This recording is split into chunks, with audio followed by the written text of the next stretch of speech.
ہم آج کے زمانے کی اگر بات کریں تو اس وقت اگرچہ دنیا کے اندر بہت عریانی عام ہو رہی ہے، فحاشی عام ہوتی جا رہی ہے، مگر ایسے بھی لوگ ہیں آج کے زمانے میں بھی جو نیکی تقوی کی زندگی گزارتے ہیں۔ اگر یہ قدسی روحیں نہ ہوتی تو شاید اللہ تعالیٰ دنیا کی بساط کو لپیٹ دیتے۔ ہم اپنے بعض قریبی لوگوں کے حال احوال دیکھتے ہیں تو حیرانی ہوتی ہے کہ ایفرٹس کرنے والے کیسی کیسی ایفرٹس کرتے ہیں۔ ہمارے قریبی ساتھی ہیں، انہوں نے شکاگو سے میڈیکل سائنسز میں ڈگری حاصل کی، مجھے فون کیا کہ جی میں چاہتا ہوں کہ میں دین پڑھوں اور دین کو بھی اپنے ساتھ لے کے چلوں۔ ہم نے کہا بہت اچھا، اس کے لیے آپ کو تقریباً 3-4 سال ٹائم فارغ کرنا پڑے گا۔ انہوں نے اپنے ڈین سے بات کی، اس کو کہا کہ جی یہ میرا ریکارڈ ہے اب تک کا اور میں چاہتا ہوں کہ میں ریسرچ ورک کروں۔ ڈین نے پوچھا کیسا؟ اس نے کہا کہ دیکھیں مسلمانوں کے پیغمبر اسلام نے اپنی گفتگو میں یعنی احادیث میں کچھ سائنس کے عنوانات پہ بھی گفتگو کی ہے، میں ان پہ اوپر ریسرچ کرنا چاہتا ہوں کہ اب موسٹ ماڈرن سائنس کا زمانہ ہے تو ان کی باتوں میں جو سائنس سے متعلق باتیں تھیں ان کا انالیسس کرنا چاہتا ہوں۔ اس نے کہا بہت اچھا۔ چنانچہ ڈین نے کہا کہ آپ کو ہم 4 سال کے لیے فارغ کر دیتے ہیں اور آپ 4 سال کے بعد جب آئیں گے تو یہیں سے آپ آگے اپنا کام سٹارٹ کر سکیں گے۔ جب ان کو 4 سال کا وقت مل گیا تو انہوں نے مجھے کہا کہ جی اب میں کیا کروں؟ میں نے کہا جی آپ جو ہے نا آئیں، ہم آپ کو 8 سال کا کورس 4 سال میں کروانے کی کوشش کرتے ہیں۔ چنانچہ ہم نے کچھ ٹیچرز کا انتظام کیا اور ان کو ایکسپلین کیا کہ دیکھو یہ بندہ بہت ہی ہائی آئی کیو لیول کا بندہ ہے، جو علماء 8 سال میں کورس پڑھتے ہیں نا بخاری شریف تک کا، وہ ہم نے اس کو 4 سال میں کنڈینس کر کے پڑھا دینا ہے۔ انہوں نے کہا بہت اچھا۔ اللہ کی شان کہ اس بچے نے 4 کی بجائے 3 سال میں ہی بخاری شریف تک کا سب کورس مکمل کر لیا، ایک ایک کتاب پڑھی اس نے۔ شیخ الحدیث فرماتے تھے کہ میں نے اپنی زندگی میں اتنا ذہین انسان نہیں دیکھا، اس کو اللہ نے فوٹوگرافک میموری دی ہوئی ہے، مگر یہ تو دل کے اندر طلب ہوتی ہے تب فوٹوگرافک میموری کام کرتی ہے، ورنہ تو انسان کی عقل پہ پردے پڑ جاتے ہیں۔ اب جب اس نے کر لیا تو کہنے لگا جی اب کیا کروں؟ میں نے کہا آپ بتائیں۔ کہنے لگا کہ میرے پاس 1 سال ہے، مجھے بہت شوق ہے، میں قرآن پاک حفظ کر لیتا ہوں۔ میں نے کہا بہت اچھا۔ اللہ کی شان اس نے 8 مہینے کے اندر پورا قرآن پاک حفظ کر لیا۔ پھر اس کے بعد کہنے لگے جی اب کیا کروں؟ 4 مہینے ہیں۔ میں نے کہا آپ آئیں اور سفر میں بھی ساتھ رہیں اور رمضان کے اعتکاف میں بھی ساتھ رہیں تاکہ آپ کو ذکر و سلوک کے اسباق میں آگے بڑھائیں۔ اللہ کی شان کہ اس نے 4 مہینے اتنا اچھا ذکر مراقبہ کیا، اس کی کیفیات بہت اچھی تھی، تو میں نے رمضان کے بعد ان کو ذکر و سلوک میں اجازت خلافت بھی دے دی۔ اب اس نے 4 سال میں گویا 3 ڈگریز حاصل کر لی، ایک وہ باقاعدہ باضابطہ عالم بھی بن گئے اور حافظ بھی بن گئے اور ان کو سلسلے کے آگے اشاعت کی اجازت بھی مل گئی۔ پھر کہنے لگے جی میں کیا کروں؟ میں نے کہا واپس جائیں، آپ نے وہی اپنی ڈاکٹری والی لائن کو کرنا ہے، ساتھ ساتھ دین کا کام بھی کرنا ہے۔ وہ واپس گئے۔ امریکہ میں جو ڈاکٹر اپنے پریکٹیکل لائف میں انٹر ہونے لگتا ہے اس کو ایک امتحان دینا پڑتا ہے، اس کو کہتے ہیں USMLE ٹیسٹ، اور یہ ٹیسٹ اتنا مشکل ہوتا ہے کہ بہت لوگ روتے ہیں۔ ہم نے تو دیکھا کہ ہمارے پاکستان سے جانے والے ڈاکٹر 3ری ٹرائی میں، 4تھی، 5ویں، 6ٹھی، میں نے ایک ڈاکٹر کو دیکھا 9 دفعہ ٹرائی کی پھر جا کے پاس ہوا۔ وہ اتنا مشکل ٹیسٹ ہوتا ہے، بہت پریشان ہوتے ہیں ڈاکٹر کہ یہ ٹیسٹ پاس کیسے ہو۔ اس کو وہ ٹیسٹ پاس کرنا تھا۔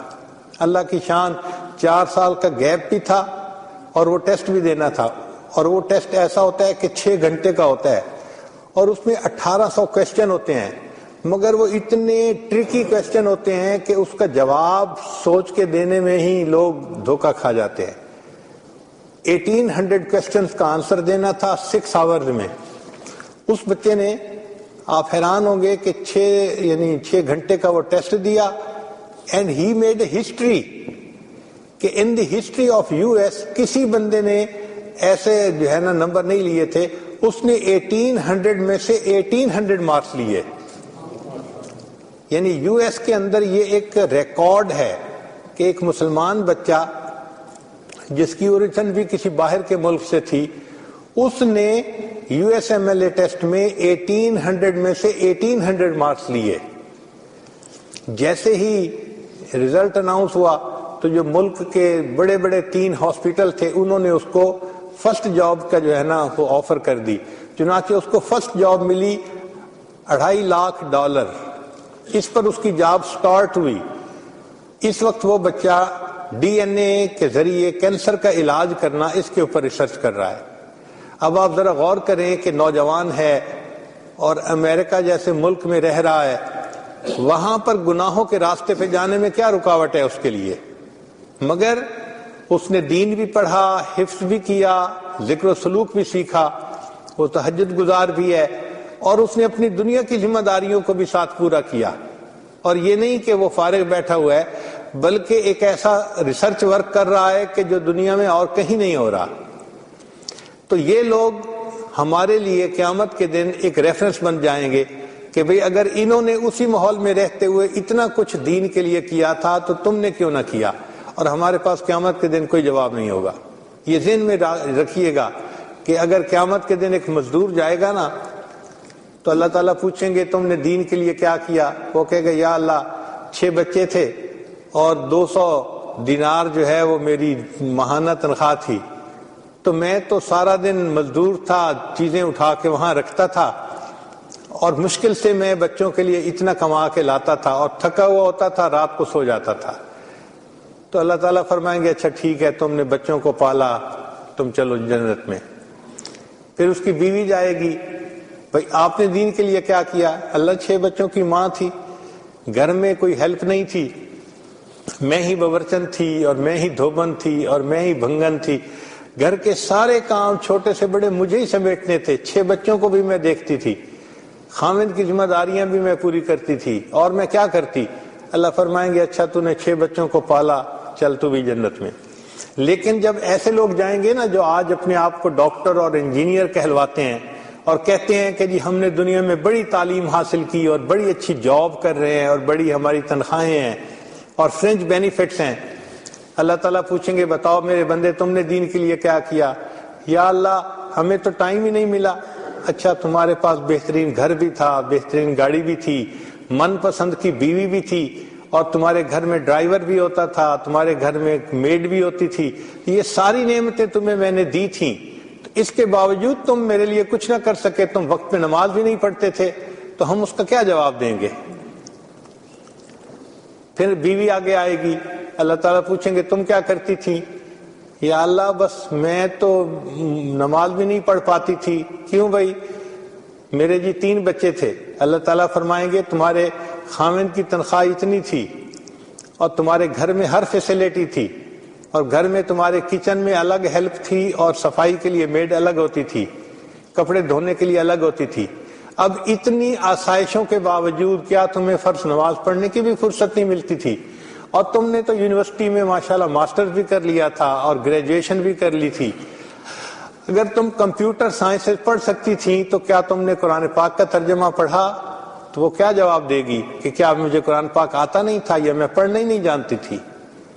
تو ہم جیسے لوگ جو دنیا میں ماسٹرز کر چکے، ڈگریاں لے چکے اور ثابت کر چکے کہ اللہ آپ نے ہمیں ٹریلینز آف برین سیل دیے ہیں، ہم قیامت کے دن لاجواب ہوں گے کہ یا اللہ ہم نے واقعی سستی کی، ورنہ ہم آپ کا دین بھی پڑھ سکتے تھے، سیکھ سکتے تھے، اس کے مطابق زندگی گزار سکتے تھے۔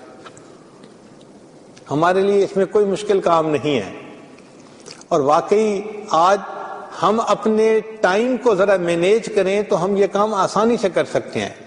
ہمارا یہ تجربہ ہے کہ اگر دن کے 24 گھنٹے ہوتے ہیں تو 8 گھنٹے اس میں سے آپ نیند کے نکال دیجئے۔